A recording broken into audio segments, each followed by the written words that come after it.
Three, two, one. Ladies and gentlemen, welcome back to A Hoops Journey. We hope that you and yours had a great Christmas holiday or whatever you celebrate and got some time to relax. We have the opportunity to sit down with a Vancouver OG with a great story today. Episode 151. Thanks for rolling with us. This gentleman played at a small school in the east side of Vancouver. All right, made his way to Division 1, McNeese State, kind of before a lot of people were doing it. And I feel like this is like an underground story that needs to be told. So this guy, when you look him up and like how many places he's played from Bosnia to Germany to Greece to Spain to Mexico, the NBL, like it's crazy. And one really dope thing is this guy's finding himself on the other side of the ball these days, being a coach, which we'll get into for sure. So we are super privileged and fortunate to have none other than Mr. Diego Kapelan with us today. How are you, sir? I'm good. I'm good. I'm good. How's everything going with you? You know what? I mean, this is going to come out a few weeks from now, but Hmm. we've got 3 days of school left. We're taking the senior boys to the Oak Bay tournament on Thursday. So things are good, man. I'm ready for a little bit of a break. I'm not a big I don't like to live sort of like I can't wait for the holidays kind of like to just sort of be in the moment. Do you know what I mean? Because I Yeah, yeah, feel yeah, yeah, yeah. yeah, yeah. So we're in a good place, but I'm looking forward to shutting it down for a little bit and just having some quiet time, some family time, and doing our thing. So and it's, the kids are tapped out.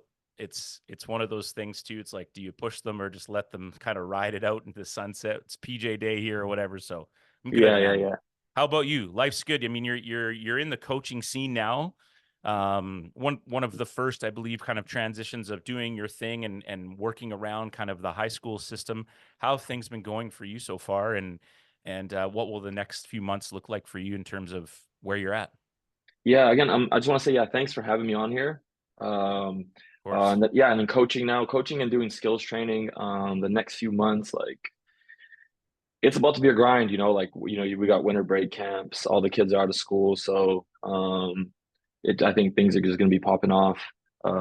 It's just interesting trying to adjust, because it's just so seasonal. You have some, peaks when there's breaks or off season, and then kids go into season like with their high school teams or club season. So that's just been kind of something that I wasn't really all the way used to, just like schedules changing every few months like that, and just adjusting to things on the fly like that. But yeah, I'm excited for the new year. Just been doing a lot of growth as a coach. I'm just excited. It's been fun. It's been a fun learning experience. I had an idea of how tough coaching was, just because I played for so long, and sometimes in different clubs I've helped assistant coaches. For example, like in Spain, sometimes I've helped translate scouting reports or like certain little basketball terms.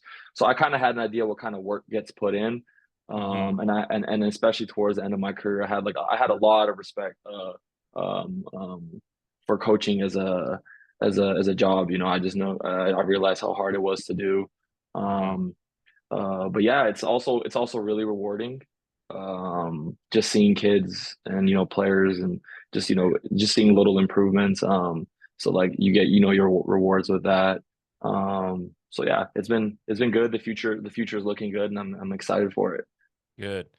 Do you find that have you found your sort of style yet? Like the amount of coaches that you've played for, do you find it being a blend of everything, or are you still sort of figuring that out as to like what you want to kind of project across to the kids?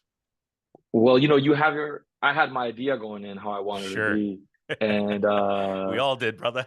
we all had that idea. I came in and I was like, I want to be, like the coach that I've always wanted, and taking bits and pieces, good things that I like from certain coaches and kind of like tossing the things I didn't like. What I really wanted, my vision of myself as a coach, I really just wanted to be a player's coach. Uh, um, I just want to be the cool coach. Like this guy's, yeah, I don't want people to say I'm an a-hole or whatever, or Mhm. say those things about me. So I went in like, I think I went in a little bit too cool with it, and then had to adjust, like, because you have to understand, like, every kid isn't going to be how you were as a player, and Of um course. and that's something that I had to understand. Some kids do it for fun, some kids do it for whatever the reasons are. There are the few that are really obsessed with it and love the game. So yeah, I'm definitely learning and like tweaking things as I go, how I want to coach and the coaching style. Um, not being too strict and taking kids' confidence away, and also at the same time not being, too lenient and letting them get away with too much. And it's not letting them get away with too much just because it'll make my job harder or whatever. It just like Sure. you have to think about their long term, and where they're going to be, especially like let's say my U10 team that I have, where are they going to be, 5, 6, 7 years? Um, so it's like trying to cut out some of those bad habits that they have and try to build good habits just so it benefits them and it doesn't hurt them in the long run in their athletic careers or athletic journeys. Yeah. I think too, you're touching on a lot of great stuff is kind of the coaches we grew up on, and not to their fault. And maybe you, I don't know, you're a lot younger than me, but you're kind Mhm. of sort of same vintage-ish, but sort of I think the day of like kids just being like, do what you're told, get on the baseline, that's gone, right? They're all Yeah, about connection. They're all about, the one-on-one plus make it relevant to me. Like, why am I a part of this? So it sounds like you're already processing all that, which is super cool. And it'll change over time too, right? You don't want to be the same coach now that you are going to be in 10 years. You want to grow and develop with the times as well. So good for you, man. That's awesome. And I'm yeah. happy you're Thank enjoying you. it. Yeah, we need more and more younger-ish people in there and giving back to the game. And it's awesome that you're enjoying it as much as the kids are, and I'm sure they're having a great time. Yeah. Yeah, go ahead. Oh yeah, yeah. No, I was just gonna say that. Yeah, it's like I try to make it, the best experience possible. Yeah, Awesome. Well, let's go back talking about experiences, coaches growing up. Uh, talk about your life as like a little guy running around the neighborhood, and what was it about basketball that you were drawn to, and why it became a sport for you to pursue? yeah. It was like we moved here in the early '90s from former Yugoslavia, just to get away from the war there. First we moved to Regina, stayed there for a few months, and then we Damn, no way. yeah, yeah, we were in Regina. It was just Yeah. like I got to experience that winter and I got to experience like the beginning of of the summer. The winter's extremely cold, summer is like too many mosquitoes. Yeah. And then my dad and a friend of his, just packed up the families, put all our stuff in a U-Haul, put us on the Greyhound and came out to Vancouver. And then I mainly played soccer. My dad is a ex-professional soccer back in former Yugoslavia, or he was. And then I started to play hockey, right? Canada hockey. But just being, immigrant family, and at that age, I'm growing all the time, and just the equipment was just too much. Hmm. Uh, I was really good at soccer. I was in grade 4 playing, in elementary school in like the grade 7 team. I could have My dad was coaching, around Vancouver, for the select teams. I could have played on all of those. But it was just like I was a kid, and my dad was, always on me about soccer and all these things. So I was like, you know what? And I'm named after Diego Maradona. And then I was like, you know what? I'm Hey, gonna pick, yeah. So I'm gonna pick let me just pick the total opposite sport, exactly. like maybe he's gonna get off my ass. And it was just like Yeah. he did not, he still stayed on me. But um to be without my father, my family, I definitely wouldn't have made it anywhere in basketball. He helped me out a lot. I give basically all the credit to him. He pushed me, he supported me. He was there for me when, so many people weren't, when a lot of people gave up on me. So yeah, my dad is not saying, my mom and the rest of my family weren't, but my dad, that's my guy, that's my day one for sure. Yeah, And and then shout out to Canada's such a young country too, right? So we forget that families like yourself were still coming over mid late 90s, making yeah, decisions like throwing you on the Greyhound. Like people go, whoa, but like it's not really that long ago that this happened, right? So yeah.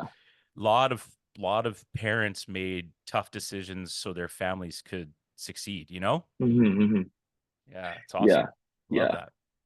And then, so I'd say like as far as basketball, like grade 6 or 7 is when I really started to get into it. I played a little bit in like grade 5. I remember that, like just on the school team. But then like grade 6 or 7, I remember I was in like a grade 6, 7 split class. So I was with the older kids, and like basketball was just, Grizzlies were here. They were about to leave actually.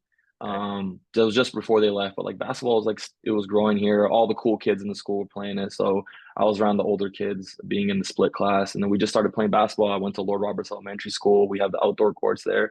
And then I just started playing there, playing 21, king of the court or whatever. And then it just started growing on me. I just loved the competition. I loved that there was more scoring, and I love to score, right? That's like my number one favorite thing about basketball was like there was more scoring than like soccer or hockey. So I like that. And I just like the competition. And it wasn't something I was naturally good at. So I love that I needed to, like I wanted to be good, I wanted to be great, and then I needed to put in the work. It didn't come as easy as soccer did to me. Mhm. So I think that's where I started falling in love with the game in like grade 6 or 7. This is like, oh man, like this is something I want to do forever, like, or for the rest of my life or for as long as possible. That's when those thoughts started going into my head. Mhm. Um, so yeah, like grade 6 or 7. And were you playing in leagues, or was it just sort of like out on the park and with your buddies at lunchtime in the school, like kind of just Yeah, figuring it out? just with the buddies at the park. That was like Yeah. basically it at the time. And then also night hoops. Night hoops was big back then Hey. in the city, Friday nights, Saturday nights. And really, honestly, I know they're still around. And I actually wasn't really even aware until about a year ago. And then, some people told me, no, it's still around. But like back when I was growing up, it was huge, like every Friday and Saturday. And I think that was a big part, helped keep a lot of kids out of trouble. Um, just being able to have that access, on those nights, especially, growing up downtown or the kids, like in East Van and stuff, and in those types of parts of the city, it's really important just to give them a place to go, right? Because it's like if we don't have that, then what are we going to be doing, right? We're probably out on the streets doing dumb stuff. So yeah, shout out to them for that. Help keep a lot of us out of trouble. I love that shout out. That's good stuff right Yeah. there. Yeah, man.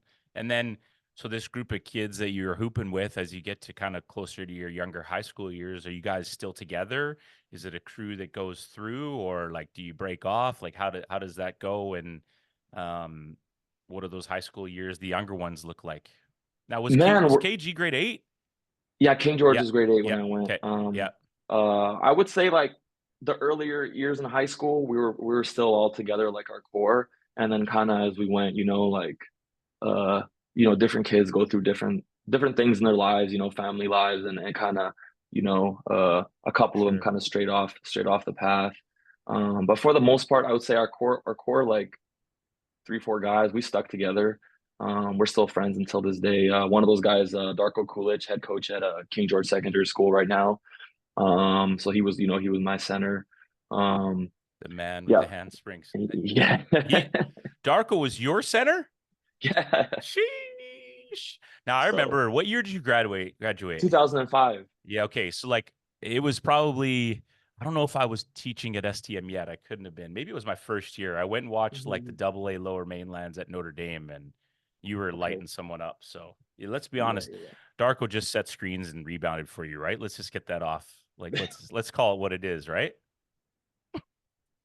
oh man, You it was know he's something like that. listening. Something like that. You Yes, it was know something he's like that. It was listening. something. Yeah, it was along those lines. That was my guy. Honestly, I have to give a big shout out because I'm on this platform now, and um I haven't had the time. I haven't really been to Vancouver. I was living in Louisiana for a long time. That's where I went to school. Yeah.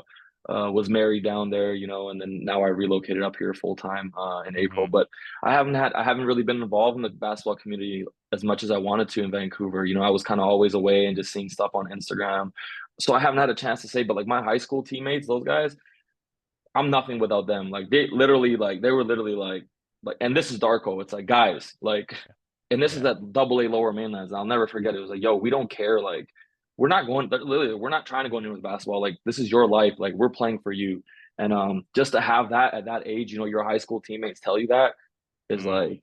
like it was big time. Even now, like it kind of makes me a little emotional because it's like for people to be so selfless because you can have haters on the team. You could have guys that didn't put in the work but still want what you're gonna get, and then they'll try to block you, from that by being a little bit more selfish. But these guys were like, we had everybody knew their roles. Mine was just put the ball in the hoop. Everybody else was pass me the ball, take a charge, set a screen, get a rebound, pass it back. So I think that Hmm. was like amazing. Shout out to all the guys I played high school basketball with. Some of us, we lost touch, but I tried, my best to get back in touch with those guys. So I just want to give them a shout out on this platform while I'm here. Absolutely. And let's talk a little bit about the KG experience. It's a unique experience in itself. And for those that don't know, like we're talking about East Side, we're talking staff parking lot has like 10 parking stalls, right? you're literally sharing a wall with like a community center. Random people are just walking into your gym at like 12 o'clock, like it's a very, very unique little culture in itself. And I'm sure you Yeah. felt that a lot, right? Growing up and being a part of that. Super unique. And I think also, in the location of the school, it's like there's so many things, It's a especially, melting growing pot. up. Yes, it's a Yeah. melting pot. A lot of immigrants. Yeah. Um, I think, with the immigrant situation, it was like because I didn't arrive, my family didn't arrive in Vancouver. We arrived in Regina. So you get put into, most of the time, if you guys, if you're not settled in yet or whatever, they were putting us into, like welcome houses. So one of the Hmm. welcome houses was like in downtown Vancouver. So I think that's how it kind of just was a feeder. People would get comfortable, live in the West End until, they got settled in, then they would move to different parts after. So I think that's why, it was just a melting pot for that reason. Like Hmm. you're in the, you're by Denman and Robson. Um, you've got a million things to do other than go to history class, right? Like, you got the 100%. internet cafes all around you. You got English Yeah. Bay right there. So that's one thing I always made sure. It's like, I won't lie, like school wasn't, it wasn't, basketball was always like my main interest, but I did make Hmm. sure it was like, hey, you know what, like I gotta still go to class. Like I wasn't going running around skipping class and, getting in trouble. Um, uh, so yeah, it was like super interesting. Like even like you said, like all the people coming in, like I remember, there's an older lady who would come in, like I would go shoot early in the morning. She would come in and take the cans out of the recycling bins and stuff like that. It's like it's super interesting, It's like Yeah. it's a very interesting place to like live and grow up and go to school. 100%. And let's talk about those teams. So, obviously KG, pretty young program. I feel like you guys you broke ground to get it. Obviously, Darko's put in, decades of time here, but like you were kind of one of those first teams to really get it going and talk about some of those teams that you played on and when you you've talked about having a real big love for the game and wanting to continue to pursue it, but and your buddies are saying like, yo, we're gonna do what we can. When did you kind of go, all right, what's this recruiting thing like and how do I manage that? Was there like a coach that was helping you? It sounds like your dad understands sports, but was he able to, or was he a soccer guy? It's such a unique story so far. Yeah, and then back then, like it wasn't like you still No. had information on the internet, but it wasn't Yeah. like it is now. So like the Yeah. recruiting thing, like uh to be honest, straight out of high school, it wasn't really there. Like I didn't really get much while I was in high school. It was mostly local stuff, Kapelan. Um, I know Kevin Hansen came check me out at UBC, but I don't even think I had the grades to get into UBC when I was coming straight out of high school. So like Hmm. that's why it's like even now I preach to kids like school is so important. Like we get told that when you're younger, but until it's something that blocks you from achieving your goals and dreams, and you don't really realize how important that is. For It's not sure. enough just to be good at the sport. So much more comes with it. Um, so like my first highlight tape, my dad made it like, two video recorders, two videos of VHS tape. Yes. He real old school way, he made it for me. So like the recruiting thing, I ended up getting in touch with some prep school coaches just through some contacts with some friends, and Hmm. that's how that got started. There was a prep school out in Philadelphia at the time. They were ranked, I think, like top five in the nation. It was called Lutheran Christian Academy, and they even had a Canadian player on the team. His name is Theo Davis. He was pretty big time at the time. I think Gonzaga. He committed to Gonzaga, and like decommitted maybe Texas. Like he would kind of bounced around. But that was like a Canadian that was there, and they're really good at prep school. And then had issues trying to get a visa to go down there. Yeah. Um, and then even through them, I got recruited by there was a Coach Kenny Blakeney. I think he's at Howard now. He used to play for Duke. He was an assistant at Marshall at the time. That he was trying to get me to go out there. And then so like it is a crazy story. So Yeah. uh, I didn't graduate high school on time. Mhm. My credits got messed up. So I needed an art class, so an elective, and then to finish off math. So I'm taking homeschool, and I'm in Vancouver, but I have to keep playing, right? So I'm playing in a men's league. It's on a, First Nations reserve, Salale Tooth. So I'm busing up there. I was usually busing with a guy. His name was Jamal. He was an American guy that was in town. He set up the men's league, and then I would usually meet him at, at the bus stop. We'd bus up together, or someone would give us a ride. And then there was one day there, like Jamal didn't show up, and Chris Shields was there. So I'm not sure if you're familiar with Chris Shields. He's been in Vancouver. He has a daughter, played D1. Now she's at Calgary, Sammy Shields. But Chris, so I just heard through the wind, all the time, like, oh, that's Joe Dumars' cousin. That's Joe Dumars' cousin. And I never really approached him about it. But then here we are. It's me and him taking this bus to the men's league. We were playing together. And then he was just like, yo, what are you doing? What are you doing next year? And this was like while all the stuff with like the prep school and the visa was falling apart for me. Mm-hmm. And I was like, yo, right now I don't have anything. And then he was like, well, I'm Joe Dumars' cousin. I was like, yeah, I just never really wanted to, bother you with that. Because I'm Mm-hmm. sure everybody's always running up to you and just asking for help. So he was like, look, I can't promise you anything, but if you have a highlight tape, Joe's older brother Dave is the head assistant at McNeese State. It's like a smaller D1 school in Southwest Louisiana. I can't promise you anything, but one thing I promise is they're gonna watch your tape, and it's like, and I was like, shoot, let's do it. I sent my tape. I don't hear anything for like a few weeks. And then that's Mm-hmm. back then when we had like, the answer machines at home. And then we had like a missed call from a 337 number. And then it's Coach Dumars, and he This just is like called pre-spam pre calls like we pre get every spam day now. Yeah. pre. And then it's just like all I heard was just like, hey man, no, no, no, no, no, no. We shoot that thing, give me a call back. And I was like, I don't know what. I was like, me and my mom look at each other and like, I don't know what he said, but all I understood was you can shoot that thing and call me back. So I called back, and that's how the whole McNeese thing got started. And as far as recruiting and helping all that, Coach Dumars helped me out. He guided me with the process with the clearinghouse and all those things. So he was the assistant at the time. Tick Price was the head coach, and Tick before McNeese was at like Memphis, and some other places. So he was like a pretty big time coach. I go down on a visit. We have like a little open gym with the current players, and then we had even like one of the McNeese alumni, Pierre Brown at the time. I think at that time he was actually that next year he played for the Raptors a little bit in like the preseason, but he played for the Lakers after like they dismantled, the Lakers with Shaq. He was there with Kobe. Yeah. So like Tier's there, like we got seniors that were like all conference, and I went on my visit and I was like, here's me from freaking Vancouver, and I went down there and I just killed it, and then Yeah. everybody on the team was like telling me that you guys got to sign this guy, you guys got to sign this guy. So um go, it was so cool. Go to Coach Price's house, go there. He shows me like his ring case. And then he used to coach, he helped coach Team USA. It was like, I think it was like a junior national team. So there was like a bunch of guys back then that he coached that were NBA. It was like, I remember Antoine Walker was one, like Matt Harpring. There's like a bunch of old school guys, and it was like so cool. He's like, yeah, I need you to help me, get one more ring in here. And I was like, yeah, yeah, yeah. So I'm back home, ready to go to McNeese. Like a month before I'm supposed to go, maybe even less than a month, they fired Coach Price. Rule violations. Oy. So I called Coach Dumars. I'm like, yo, what's going on? Like, don't worry, everything's still good to go. Like, like everything's gonna go according to plan. I'm gonna stay because when they fire head coach, usually they clean house. Sure. Um, Yeah. Yeah. but Coach Dumars stayed. And then a new coach took over, Dave Simmons, and he was coming from Northwestern State. At that time in the Southern Conference, Northwestern was just like killing it. They were going to the tournament. I think they beat Iowa one year at the buzzer, and Iowa was like one of the top schools in the nation. I think when Steve Alford was coaching them. So they were big time. So Coach Simmons comes and he calls my mom and me, and he's like, look, I can't promise the things, Tick promised you guys. So I tell my mom, like, I'm not going. And she's like, what are you gonna do? And I was like, I don't know. I'm gonna figure something out, but I'm not going. If this guy's talking like this, I'm not going.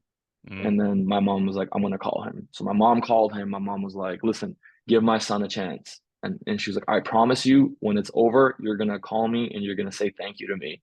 And then at the end, Okay, mom. mom put Let's go, man. and Putting then it on wax. man, crazy. And my mom at that time watched one high school game ever. Yeah. She saw me at that time one high school game. And then she came to senior night. Um, She came for the senior night. photo. She Yeah. came for that. She came for the photo, and I was like, I gotta have my mom here. My mom and my sister. They came down. My dad would come every year, so they came down. We won the conference, the regular season championship that day. So we cut the nets down against Lamar University, and it's like crazy because then Tick was the head coach at Lamar. Okay. Oh no, he was the assistant. He was the head assistant at Lamar. He was the head coach the year after. So it was Bobby Knight's son was the head coach at Lamar then. Pat. Um, Pat. yeah, Yeah. he's there. And then Yeah. it's crazy because like on that Lamar team is Mike James, who's like the all Who? time Mike Mike James. James. him. So that day was like, that was like super special. And then coach goes up to my mom and and pulled me and he was like, hey, like, remember that talk we had, when you told me I was going to thank you, for bringing Diego down. And he was like, thank you. And it was just like, yeah, it was like super cool. Yeah. That's amazing, man. I Yeah, love yeah, that. yeah, yeah, yeah, yeah. So much to recap. Okay, so first of all, that's the most OG men's league story ever. This guy's talking about being on the bus to men's league. I love it. I love it. I love it. So good. You got to do what you got to do. 100%. But a few things, you being a young coach and mentoring young people, one, hearing that like the recruiting process is no guarantees, and like it's just can be real. It's not easy, right? Like it's Hmm. not, it's very rare is it a smooth process for someone, Hmm. right? Hmm. You know, so understanding that and sort of looking for options, but also a lot about just like working hard and being a good person, so that when you're on the bus with that guy, he's not like, yo, Diego's a total dickhead, right? He's a good Yeah. dude who I'm willing to put my neck on the line for, right? And so that respect factor and carrying yourself the right way, because life really isn't, and you I'm sure throughout your career and even now our experience is like really just about the connections we have, and it takes a couple people to put a word in for you, and then who knows what can happen, right? I totally agree with you. And that's actually something that the realization I've really come to more recently.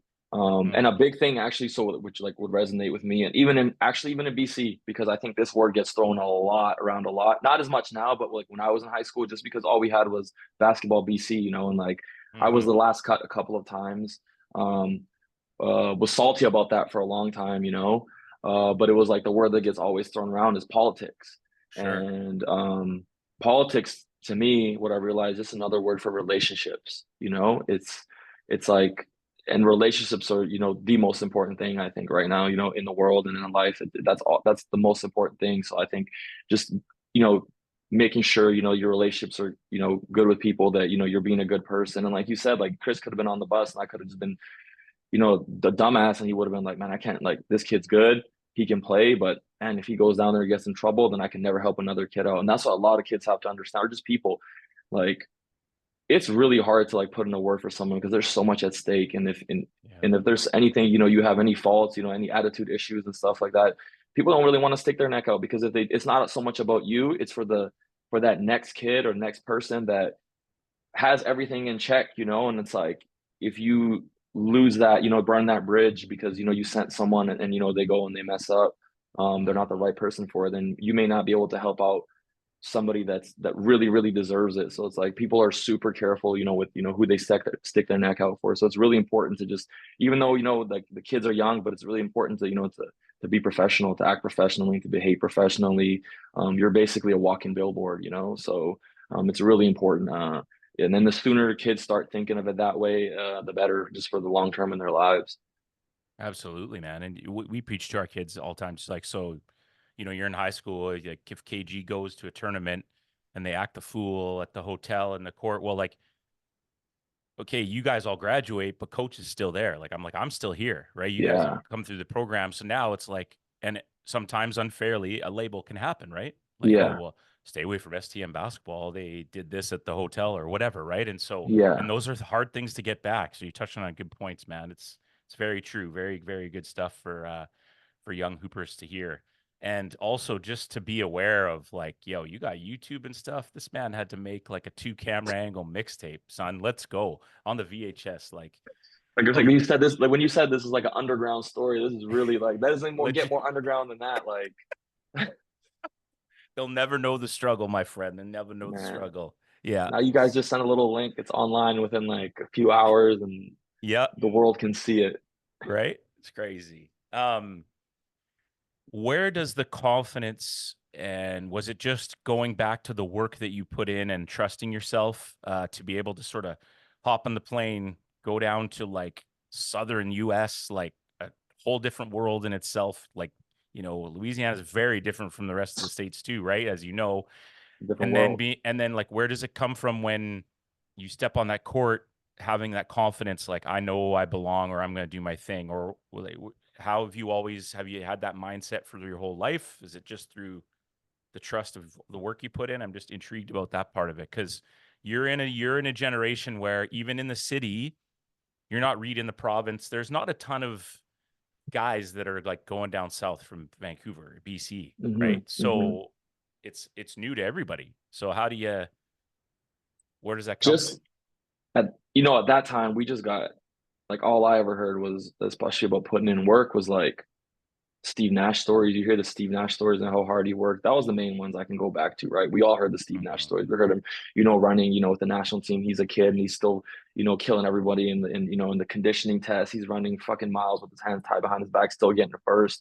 500 makes a day, bouncing a tennis ball to improve his handles.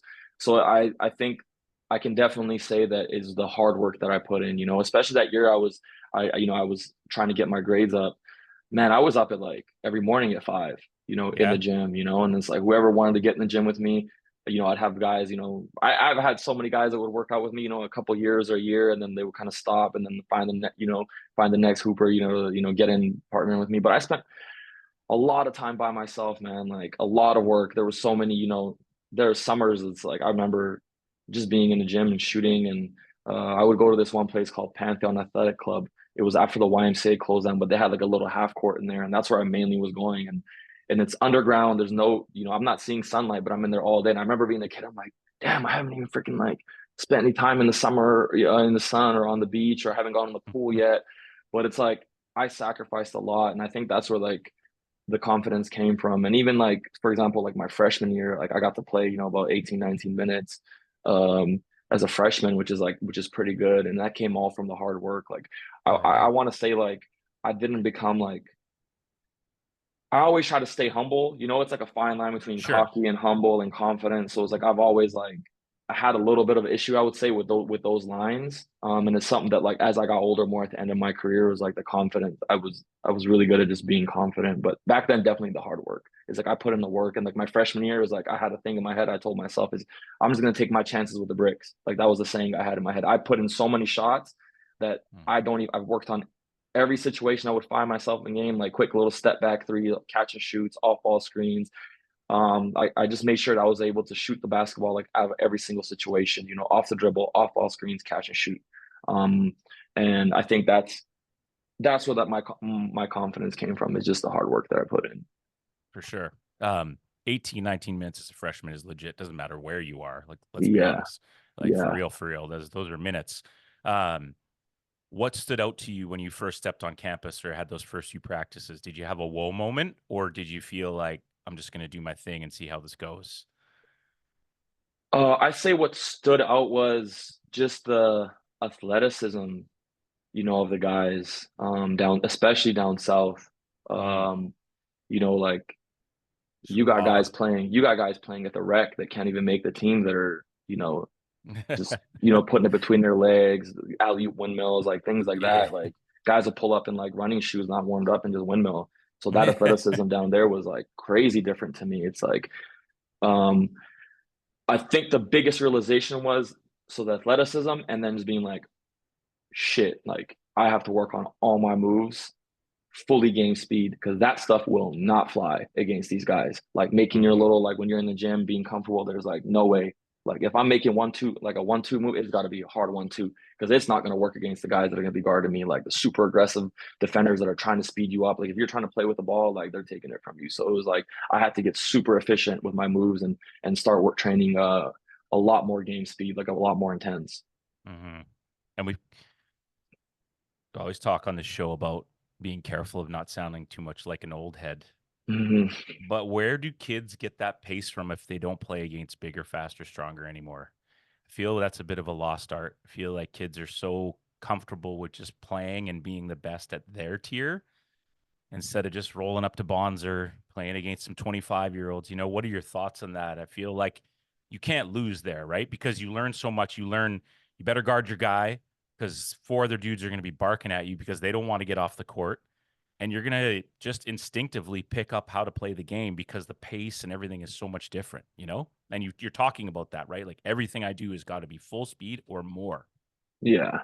it's I think that is exactly what you said. Is I think that's the part that is actually missing, is like kids aren't going to hoop, and it's like the hooping culture, just like the outdoor hooping culture, is just isn't as big Yeah, anymore. I don't think. that's Like I used to true. I pull never up thought of to, that. You're right. Yeah, yeah. I yeah, don't mean to cut you off. That's true. yeah, yeah. Like Lord Roberts, for example, like I put in, like, man, that's like on those garbage can rims. I've shot like tens of thousands of shots on those like trash ass rims, you know. But it's Yeah, like yeah. I could go, like I had to go, I had to figure out when I would go when it's not busy, because there will Hmm. be, you know, because like a bunch, like I said, like a bunch of guys from former Yugoslavia, a lot of immigrants in the West End. So guys were going to play, like all the old heads, and me and my friends, we got all these moves. We're at that time we're like trying to dunk on the hoops, and you go play these guys that are smoking cigarettes, and Yeah. they're shot fake, no look passes, pass cut, move, and they're busting our ass, and there's just like those were really good learning experiences, you know. And it's Mm. like I feel like a lot of that is missing. Like I don't know, I haven't been to Bonzer in a while, but that's somewhere like I was like always at Bonzer. You know, Bonzer's Friday afternoon, Saturday, you know, afternoon. It was packed. You lose, you're not getting back on the court. So I don't even know Yeah. how many open gyms we have like that. Like even like, you know, there was nights we go, like there's a Cole Harbor open gym. Everybody's pulling up, like Joey and all those guys. The whole Nada crew comes to Cole Harbor. There's like the gym's capacity, because Yeah. everybody's watching. You know, Yeah. lunchtime, like at lunchtime at King George, everybody, the whole Yeah. school's coming to watch us play 3-on-3 at Yeah. lunchtime. So I don't know if Yeah. if these kids are doing that these days or what, but it's like the basketball, like just how much we used to hoop. I feel But it's so different. it's even still too now that you're on the other side, like you message like, hey, what's it like with your like getting your gym and like even just that, like school's just not like I get it, but it's also like everything's a liability. Everything needs paperwork, you know? It's like when I first started at STM here, man, it was like I don't care what high school you go to, come and run. Like if one of our kids had a buddy that's at South or somewhere else, come on, man. Like the more the merrier, right? Like let's Yeah, play, right? But now everything is you got to fill a stack of paperwork and everyone needs a criminal record check. And I understand all those things, but yeah. it's hard to see because we've lost that because everything has become so strict now. It's disappointing, but I gotta, do agree with you, especially that the big L word, right? Like the liability is like there's yeah. been, like, you know, when like just before COVID, I felt like that word just started getting thrown around. And I remember I was in a community center, and there was like a room with like, I guess for like maybe like some little group classes there was like a 3 pound dumbbell, and I was like, hey, can I grab this out of here just to put it? I think I wanted to, like, I didn't have a cone. I was like, can I just put it on the court? And they were like, no, you can't, like, because of liability. I'm just like, Yeah. what? I'm just gonna put it right here. Like, what do you like? What could happen? You know? And I'm like, no, no, we can't let you. You can't bring that in there for to use it for basketball. And Yeah. that's also like with the night hoops thing, right? It's like a big thing is the gym accessibility. There's gyms now, the community centers I used a few years ago when I was still playing to go, you know, in the early in the mornings and had open gyms. They don't even have that anymore. I called, you know, other gyms that had open gyms a year ago at certain times. Like we don't do open gyms. So I don't know if these gyms are just sitting empty with the lights off and no one's in there. But it's like Hmm. that is a huge thing right now, just gym accessibility. And I don't know how we're gonna get that back to how it used to be. Dude, But it's yeah. like depends on the districts and stuff too, right? Like we're ranting, but I think it's important to talk about because I'm texting with coaches that are high school coaches. You probably know Jeff Gurley. He doesn't, he's not, he's Hmm. stepped back from Tupper, but sort of, you know, the VSB making it really challenging and other districts sort of like Yeah. are closing during the holidays. So you've just had the start of your high school season, 3.5, 4 weeks. You're just getting going and no one's allowed to go in and it's like, what, for 2 weeks? Like, what are we doing? Like, where's the Yeah. trust? Like you have already touched on, is like these kids are out in the streets. Now they're not. They have practice. They know they have to be accountable for something the next day. They got to get to sleep, whatever it is, right? Yeah. It's I don't like the direction it's going, and I hope these schools and districts can change a little bit because, like you say, the days of lunchtime and it being packed is like, well, I don't know, someone may sprain an ankle and can't have you in here, you Yeah. know? It's like, oh man, It is, and it's here, like, because I know, like, in the States, 'cause I lived there for so long, and it's like you yeah, just know the head high school coach, and it's just like, yo, here's the keys to the gym. You know, we were living at the time outside of Lake Charles in a small, so Lake Charles is a small city itself, and we are living like outside of it in the town, in a small town, and it's just like, here's the keys, like. If the cops come, because the police are always, you know, the sheriff or whatever sits in the parking lot to chill, and it's like, oh, if they come, just drop my name and you're good. So there's no way you right. get that here, right? It's like, Oh man, you know, like yeah, so I think just the gym accessibility is also a huge factor. And I want to say, just to point that out, because we're like, I don't want to, we're like shitting on the kids so much, right? But sure, there's it's also on us as with the older, you know, with the older ages. um, uh, to help them. For example, like when I was just playing in Greece, and then we were talking about, I was talking to the coaches. They're asking me about, playing in Spain. And, I'd say Spain probably has the best like basketball player development model in the world right now. And they Mm, were picking my brain, and they're like, yeah, like in Greece right now, we're in trouble. Like our future's not looking bright because there's like a lot the talent is going down, with the younger mm, kids. I'm like, oh, they're so lazy, they want to do other things. But I'm like, I played in Spain, and this isn't on the coaches I had, but like it's like because the ones I had at the time were working hard, but it's like you can't just shit on the kids. Like, what are we doing? Like, yeah. I see how coaches in Spain work, and all of them, not just the team I was on. It was like they're busting their asses off. So it's like I felt like in some other places I went, the coaches they want what's going on, in these countries that are doing really well in basketball, but they're not understanding like that's a lot of work. It's 24/7. Like these guys are working their asses off, always studying, always trying to improve, always getting better. And it's like there's no secret, right? It's like it's just Yep. if there could be secrets, but like if you're not working hard, it's no matter what, as a player, as a coach, it's not gonna go the way people want, which is up. Yep. So Well, it's easy to point fingers though, right? That's the yeah, easy exactly. solution is like, oh, someone's working harder than me. I'm gonna be like, oh yeah, but they're doing this and they recruited this player. And it's like, well, if you upped your level, maybe that kid wouldn't want to leave your school or whatever it is, right? So you're And that too. yeah. Yeah. Like we It's like to like say on the show here, church on a Monday, man. Take them to church, buddy. You're preaching. I love it. It's good stuff. When did you when was pro basketball? I'm like in your mind. I'm yeah, gonna get the agent. When did you know you wanted to pursue that part of it? like seriously, or as a kid. Seriously. Like when, yeah. Not like on your wall, like I'm gonna be Magic Johnson. Like when at what point are you like, yo, I can make money off this and I wanna, after I'm done playing Division 1, I want to move on with this. I'd say like right as I'm going to D1 for sure is like this is Damn, like okay. I'm all in this. So when I'm at D1, I'm all in for this. Yeah, Like I'm yeah. all in. Like Okay. I'm not, uh I'm not playing around like at all. Like I'm not chilling. I'm in the gym. Like even Mm-hmm. if we went out, as a team, even if we went out and party, right? Because that's realistic. You're gonna go out and party, but like next morning, I'm getting my 500. I'm putting up my 500 no matter what. And it's actually a quote I heard by a swimmer, Ryan Lochte, um, Team USA swimmer, a guy that had a little bit of controversy, but he had a quote that someone told me. It was like, if you want to be a man at night, which is like go party, you got to be a man in the morning. Like you still like Mm. if you want to be the man, you want to be cool at night partying and doing all these things. And then, but when it comes to the morning, you're like, oh, hey, you hit snooze or you turn the alarm off and you go back to sleep. No, like you got to be a man in the morning too.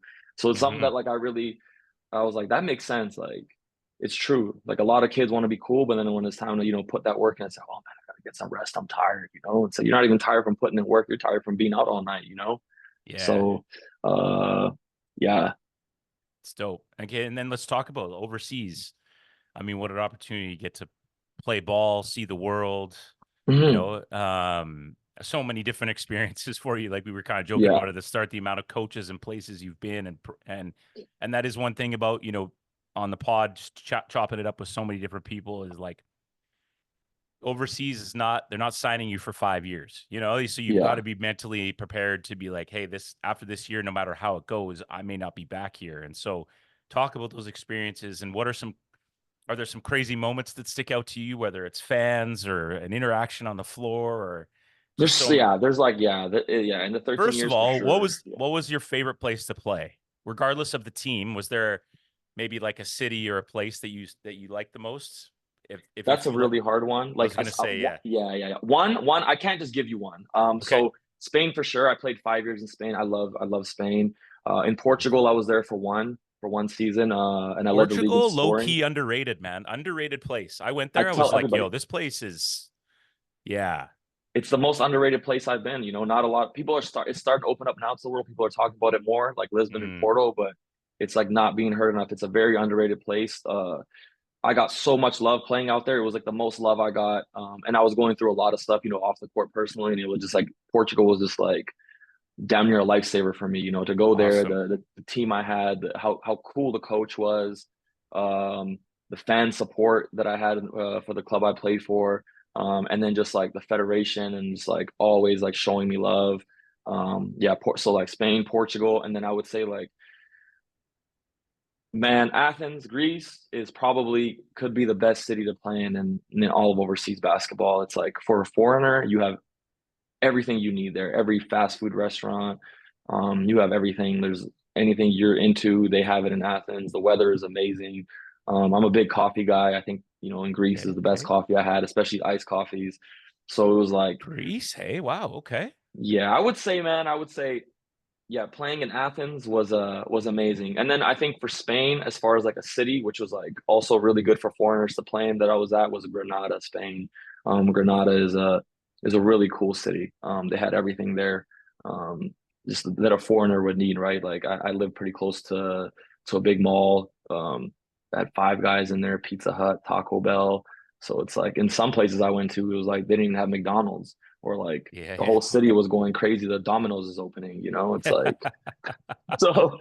So yeah, I'd have to say I have to say Athens. And as far as like, yeah, like crazy stories and stuff, there's so many, like just with fans, like man, I'd be like playing in Cyprus, like you'll get spit on. Like when you like, I played for Apollon, and our rival team is Isle, and it's like I've been spit on, and it's like there's more fans in there, and the cops don't like, you get told before a game, like, hey, listen, like do not react, do not do nothing, and it's Hmm. like I did still react, and like dudes almost jumped over the railing and onto the court, but the whole court is surrounded just like by riot police. Um, Also in Cyprus, it was like we were down 20 and we came back and we took the lead in the game. And as soon as we took the lead, it was like they just started raining like cans and everything, just started throwing everything on the court. We run to the back. We stopped the game for a little bit. I think they cleared out the arena a little bit with the fans. We go back in, we finish the game. And then the fans that were still in there, as soon as the game was over, we ended up winning by 4. We were up 2. My teammate was shooting a free throw. He missed it. I caught it, put back up 4. As soon as that ball went in the hoop, shit just started raining again. And it Yeah, was yeah. like run to the back. And then we had to stay for like 2 hours after the game, until the cops got everything under control. I would say that's one crazy story. There was another one when I was in Greece. We lost a tight game. Like we were winning and then we ended up blowing the lead. We were up like 15, 16. We blow the lead, we lose. And then the other team's assistant coach like looked at our fans, and he was looking at people that were like on our board. So guys that were like running the team, and he was just like taunting them. So I'm Hmm. looking at him, looking at like, yeah. And then I just see one of those little mini trash cans just boom. Really? Someone picked it up and threw it, hit him in the head. The club got fined. The crazy thing is the next game is a home game, right? Panathinaikos, we're hosting Panathinaikos, the next home game. And it's like, like you get paid a fine, no fans allowed at the game. So it's like, for a smaller club, that's like a lot of money you're about to lose out on, Sure. as far as fans and ticket sales. Um, So I then say what do those they are do? like, Do they like send a notification out to season ticket holders? Like how do they, you know, uh, oh, does they it don't get it. They just say there's no they fans allowed, and that's it. Yeah, yeah, yeah. but then like do they threaten the fans the next time like, yo, you're costing us money here? Like, that's just wild though, because you're right. Like Yeah, it's yeah, yeah, yo, yeah. So I think I think you're they hurting have my those wallet. meetings. Yeah, Yeah. I think so. Like the clubs, they have They have the relationships with some of supporter these like, groups or yeah, yeah, whatever. yeah, yeah, Yeah. with the supporter groups, and they tell them like, hey, we can't do that stuff. But yeah, but it was like a person that was running the team, so it was somebody on the board that did it. So it was, Yeah. and then there's cool stories too, like really cool stuff, like playing in. I remember playing in Spain. We were playing Burgos, and I had like 17 points in like 4 minutes. It was crazy. And then going to a timeout, and then like because there's a DJ, we had a DJ playing in the games, and he would call me like Bam Bam Kapelan, like I guess it's never like bang bang. Sure, yeah, yeah. So it was like we had really good fans. This was in Orense, in Lemgold. We had really good fans there, and it's a packed arena, and they just start chanting that like bam bam Kapelan, and it was like, and then they would do that often because like I'm a pretty streaky player, right? So I would go on Yeah. little runs. And like when every time I would do that, they would chant my last name, I think. And like being in a game, you can't even hear that, like, right? It's like I can't even pay attention to this. And it's Yeah. something that like one day you just go back on and look back at that and be like, man, that's so crazy. I'm in a different country and they're chanting my last name. I think that's one of the more uh cooler things I would say that I've had happen. And it's also happened in Portugal too. They did the same thing. But that's because I had a teammate that was with me on Spain. He went and told them in Portugal to do that after a game. So they Oh, you did, they yeah. got the yeah, yeah, That's awesome, man. Love it. Love it. yeah. throughout all those experiences and everything, and obviously so much love for the game, um, what was it that told you, okay, time to like start to think future? Was it the body giving out? Was it, and then you had a little NBL experience too, which is kind of dope, right? So, Yeah. talk about that, and then just sort of how that all came about. Yeah, so as far as at the end, it was the body. Like Yeah. I think I just worked so hard to get, I feel like at the end of my game, and I've heard this before too growing up. It's like as soon as you like when you figure by the time you figure the game out mentally, when it all becomes easy, is like when your body gives up. And that's Yeah. kind of where I was, and that's literally where I was at, right? Like I was at Yeah. in Portugal at 35, I averaged over 20, led the whole league in scoring, which is crazy. Hmm. Going from the year before where it was COVID, I didn't sign until like December, January. Went back to Leb Gold where like I had a pretty good name. And I was kind of banged up then, but like I averaged like 8, 9 points was like probably like the worst in like my career. Um, Hmm. and then like people, telling me like, just like criticizing like, oh, you're washed, like this and that, like it's over. And then just being home and not really having many options. And like one of my old agents hit me up, like, I got this interesting thing for you, Portugal. I went, led it scoring. Um, but yeah, it was the body, man. It was just And was it like so when you're leading the league in scoring, like were you noticing that like it's the prep before and after that's taking so much time, like just to get the body ready? It's like once I'm warm and I'm good, I can cook it still, but yeah, it's the recovery and then it's doing it over the next day at shooter or whatever. Like, is those little things you notice? Like, I mean, when we're young, it's kind of like we're like, yee. yeah. I even actually know. So I noticed that in when I was in Granada. So when I was in Granada is Hmm. when COVID hit. So it was right before that. I found myself at like it's taking way longer to warm up than ever before. Like Hmm. I wouldn't actually be fully warm until like 20, 30 minutes of like actual practice had gone by. So then I was like, damn. And then I was talking to some older guys that played, and they were like, "Do you do yoga or do you do any mobility stuff?" And I was like, "No." And they're like, "You need to start." I'm like, "Okay." And like, how often do I do it? They're like, "Every day." And then Hmm. I've always wanted to do yoga, but it's like, man, when you're training, you're doing strength work, you're doing in conditioning, then Yeah. you're trying to play pickup and you're doing individual stuff. It's like I don't have 45 minutes for an hour or an hour for yoga. I just didn't know how to plan that in there. And then he was like, "You don't even need to do that. Like, there's like 10-minute videos." So Yeah. that's what really got me started. And then like I would do that in the like before I would go to practice, and I just started feeling better. But then at the end, it was like, yeah, I'm having to come practice in games like hour for me it was hour and 50. I had it down to like hour and 50 minutes before the game. So Yep. like the mandatory time is hour and 30 for everyone to be there at the gym. Hmm. And then me, I needed an extra 20 minutes. I need, foam roll, do all my prehab stuff, activation, and then warm up with the basketball. And that wasn't even the biggest issue. It was just that I was getting hurt the last 2 years and I was spending more time. I'm overseas and I'm in a different country and I'm spending more time in physio and in my apartment than I am playing the game. And I was like, it's just not this isn't what I'm doing it for. Like I want to be Yeah. playing, I want to be making a difference. If not, I'm done. And that was kind of it. Like I had a bunch of hamstring injuries at the end, and then I tweaked my hamstring the last team I was playing for, and I was like, all right, I'm done. And then like Hmm. I even asked them, I went to them and I was like, hey, we had like 8 games left in the season, if that. And I told them, I said, hey, look, just at that time, they signed me to make the playoffs, and then I Hmm. got hurt, and then we lost the games that would have got it, like given us a chance to make it. And it was like, hey, look, I came to play in the playoffs. I came to try to win the championship. We're not gonna, we're not getting relegated. We can't make the playoffs. We're kind of in the middle. There's no point in me being here. And they were just like, no, no, like we want you to stay. We don't do that around here. So I was like, all right, fine. So I kind of thugged it out the last couple of months. And then during that time I was talking to, Glenn Chu and 3D, Hmm. even for the whole year before, and I was talking to other basketball academies as well. But it's like, I played for 3D. I've known Glenn, for over 25 years. And that was Hmm. kind of like, I promised him, I said, hey, when I'm done, if, when I get into coaching, the first place I'll do it is, with you and with 3D. Um, so that's how all that got going. Um, yeah. And then the Yeah. NBL stuff. So the NBL came up with Doug Plum.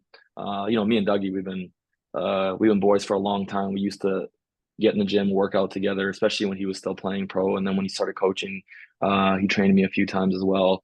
But I was in Lithuania.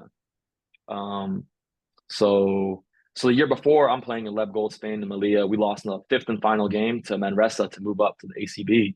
So it was like, but I played amazing in the playoffs, you know. So real going from like a really high and then like going to Lithuania and then I freaking uh I tear a bunch of ligaments in my ankle on the last play of the last practice before the first game of the season. Like where I played, like our coach, his name was Antanas Sareka.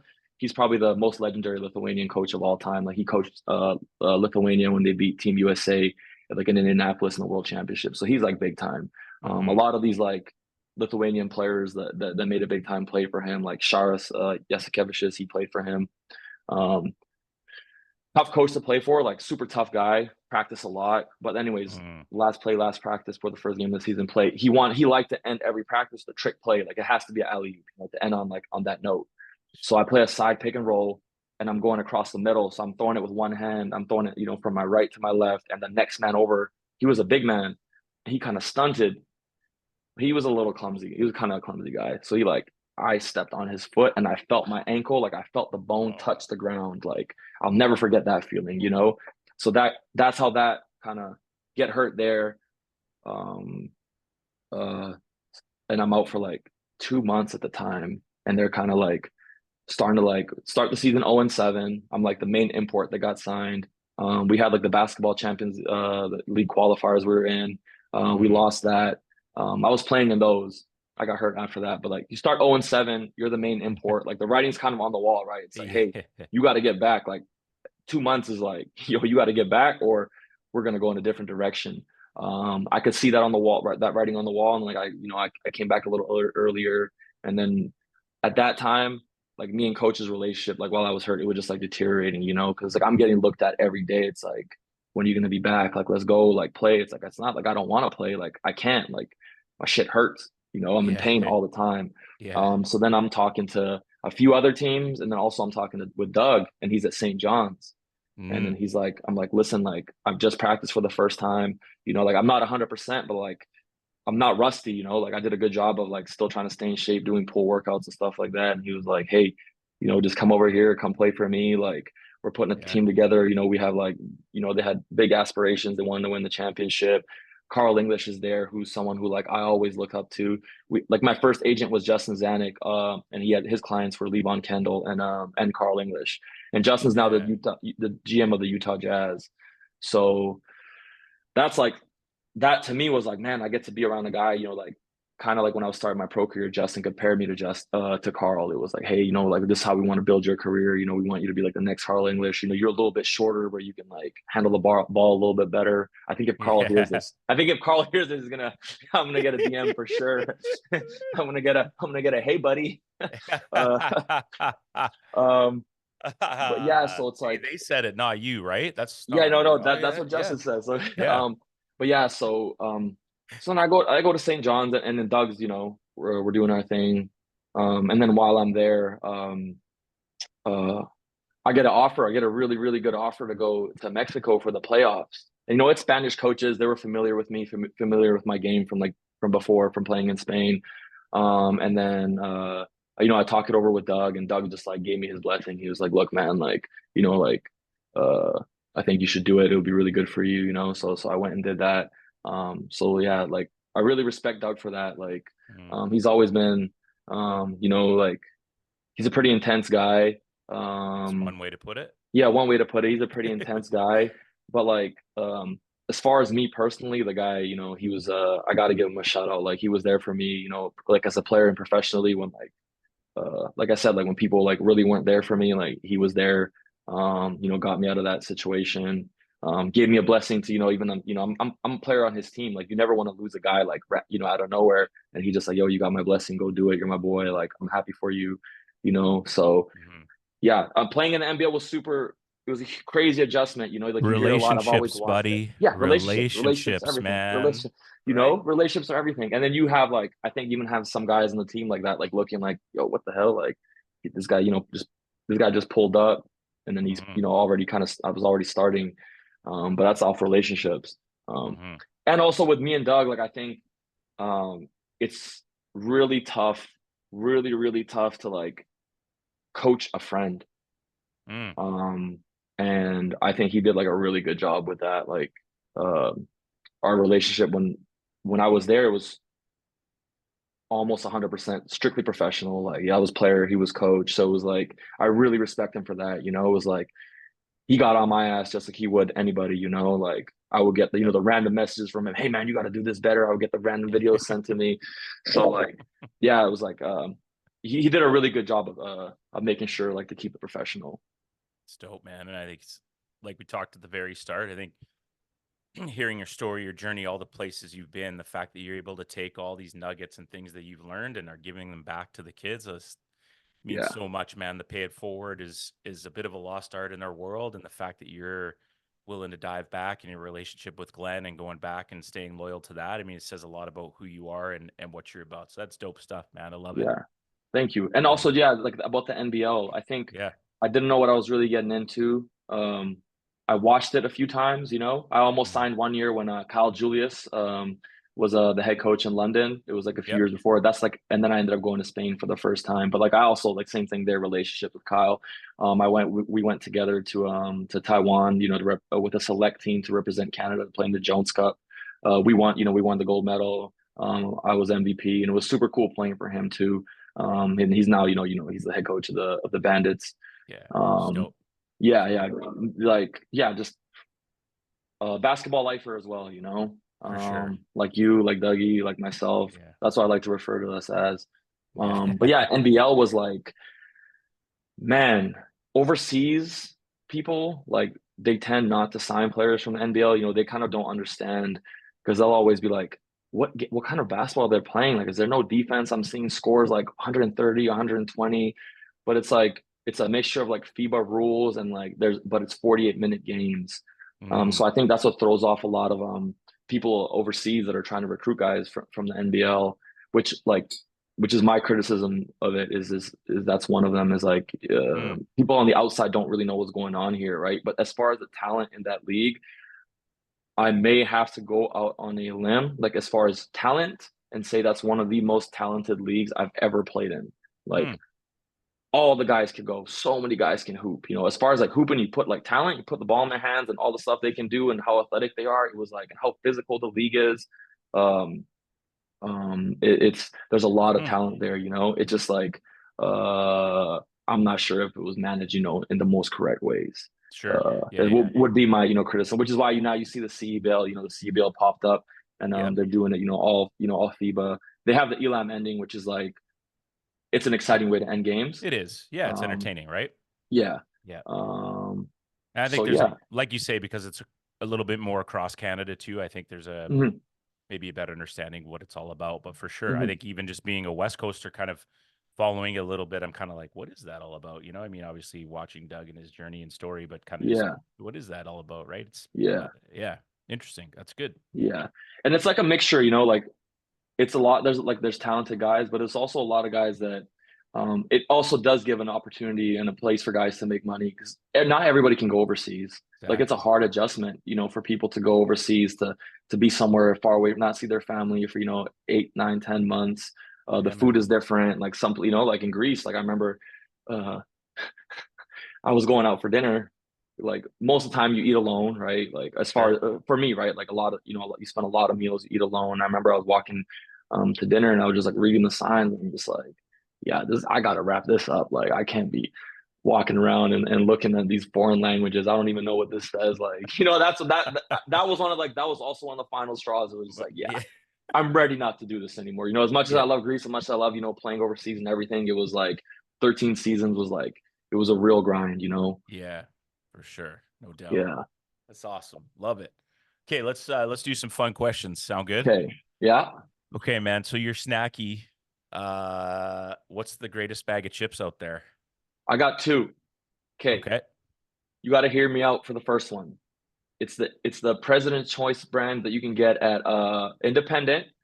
They have these things called the World Flavors. Yeah, There yeah. is a They've buffalo wings and blue cheese. That is straight fire. If you haven't tried it, try it and just thank me. And then they've got and lots of really good flavors. yeah, yeah. So that buffalo wings blue cheese one is fire. If you haven't tried it, go try it. And then the Doritos sweet chili heat. That's my other one. Oh, I see where you're at. Well, you Yeah, like this. yeah, You yeah. like the spice. Okay. Yeah. Yeah, they've got like man, I had like there was like a Filipino one. Like Hmm, they hmm. they throw them all out there. Yeah, yeah, Man, yeah. shout out. Okay, there you go. Love it. He's ready for that. Straight to it. Okay. Artists could be dead or alive. You've seen them not. Best seat in the house. Who are we going to see to put on a show for music wise? Maybe you have a few that you'd like to or repeat. Oh man, I gotta go with someone that's not around anymore. I gotta say Tupac. Yeah, I'd Oh, say if I had to, I'd say Tupac. how good would that show have been? Yeah, Like, yeah. It's just timeless, timeless rap. You could bump, you know, any point in time, you can bump his stuff, and it'll still hit the same. for sure. And the crowd would have been nuts. He would have put on a show, no doubt. Yeah, I just saw it's coming to like south of Bellingham at the Angels and Wings Casino. It's like Mac 10, Too Short, Ice Cube, like it's full West Coast. E40. I'm like, man, part of me is kind of maybe thinking, but yeah, yeah. Tupac. The Okay, good call. OGs. Yeah, Yeah, man. Who have been some of the most important people in your life up to this point? I gotta say my family. Like, just having such a long journey and then going, like getting away from a war, coming to Canada, and it's like we've just always been so close. So I got to go with my mom, dad, and my sister. Mhm. Love that. Um, yeah, it's a good story, man. It's a good Yeah, story. thank you. Okay, books or movies, if you had a choice. I've gotten away from movies a little bit, so I'd have to Okay. say books, and the one I would recommend, it's called The Surrender Experiment. Okay, Um, tell us more. yeah, it's just about helping people, deal with, just how important breathing is and just being mindful of, once you start getting stressed out and or like how life is going, that just to surrender and, go with the flow of life and just like, like how important it is just to breathe through shit, don't keep shit inside you because that just gonna build up, build up, build up. And then one day you just, you lose it. So it's just like go with the flow of life, don't keep stuff inside, like and breathe it out. Do you meditate or is it you just practice kind of like when you feel your body's like, because it's true. I've listened to so many podcasts about breathing. It's like wild, like how when you're stressed, your breathing gets shorter. It's like, it's actually, the research is crazy, but do you Yeah, I meditate at need all? Or to you just, meditate. yeah, Yeah, like pure meditating, I tried it and it was a little bit more difficult for me. can't focus. Yeah, but it's like breath work. I really do like there was times like especially at the end of my career, like if I was having like not a good game or if I was a little bit stressed out in the first half, at halftime I Hmm. would do some box breathing. Um, and it's just holding your breath, inhale 4 to 5 seconds, hold it 4 to 5 seconds, exhale 4 to 5 seconds, and then you do that like I think it's like 4 or 5 times. And it like really brings you down, really calms you down. So I think it's one of the more proven breathing techniques. So it's called box breathing. Yep. So Yep.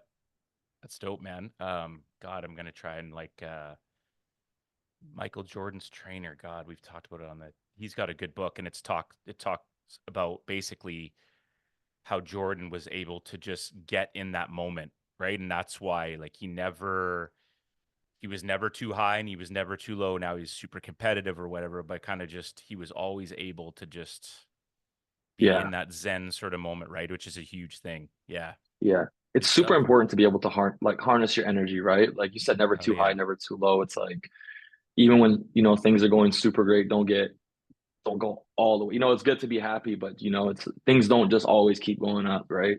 And yep, things don't always keep going down either. for So sure, man. Good stuff. Um, you okay? Dinner for four. Uh, you and three guests. Who you taking? yeah, I said my family again Here we for go. I knew sure. you'd Yeah, bail yeah, out. yeah, I knew family. he was gonna But go with that. I have to. Yeah, That's if fine. this one. Yeah, yeah, yeah. Hey, it's your episode, man. You can say whoever you you can say whoever you want, brother. Is there a celebrity that you'd like to have dinner with? Off the top of my, I mean, Yeah. he's dead, but Kobe would have been great. Yeah. Yeah, that's my favorite player. Kobe's my favorite player of all time. So if there's somebody I'd love to like have sit down, have a dinner with, and just have a long talk with, just about life and basketball and many different things, it would have been Kobe. Love it.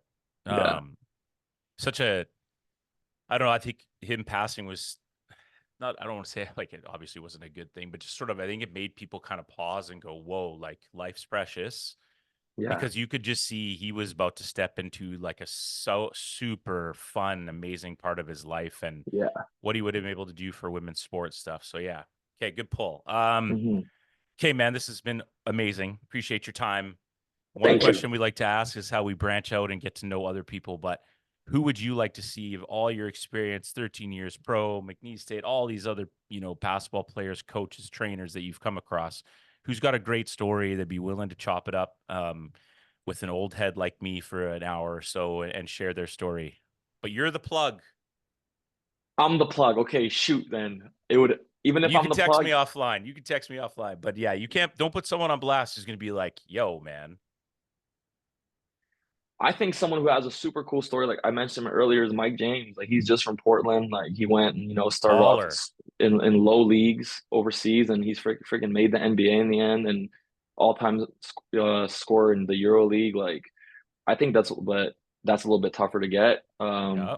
I think locally, man, I think Darko Kulic is like isn't a bad option at all. Like I really, um, he's put in a lot of work with the kids. Like you said, decades. He started basically coaching when he was fresh out of high school. Um, and I want to give a shout out to all the high school coaches here, like especially in the public schools. I don't really think they get paid anything. Um, Nope. they got a big responsibility. They really help kids out. Like, um, even like I've critiqued him. There's been times, he hasn't had the best groups of, players. They weren't the most respectful and this and that. And it's like, well, why are you doing this? It's like he just loved being there for the kids. He loves giving back. I think Mm, that's a super cool guy. Yeah, that's who I would say. dope. No backflips though, Darko. Listen, man, no handsprings, bro. Okay, none of that.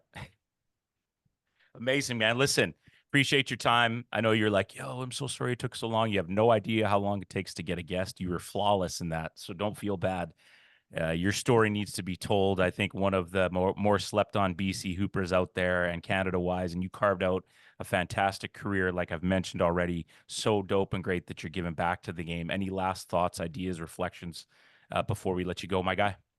Yeah, thanks again. Thanks again for having me. I think the biggest thing I can say, like I can give some advice to kids and maybe everyone in general is just Yes, sir.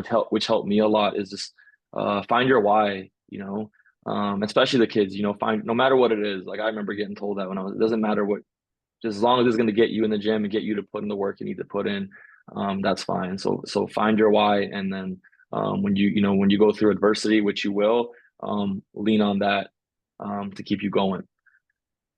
Love that, man. We had the Bandits have been doing. I'm sure you've seen on Instagram. They've been going around Hmm. to different schools. You see Kyle's thing where he was talking about like you may not be the best right now, but that was he was at our school and like just like that. Find your why, keep putting in the work and trust, and you can make it to McNeese State. You can have a 13-year career. You can get buckets for a long, long time if you continue to put the work in. So, well Yeah, said, man. Well said. yeah. Thanks for being with us, brother.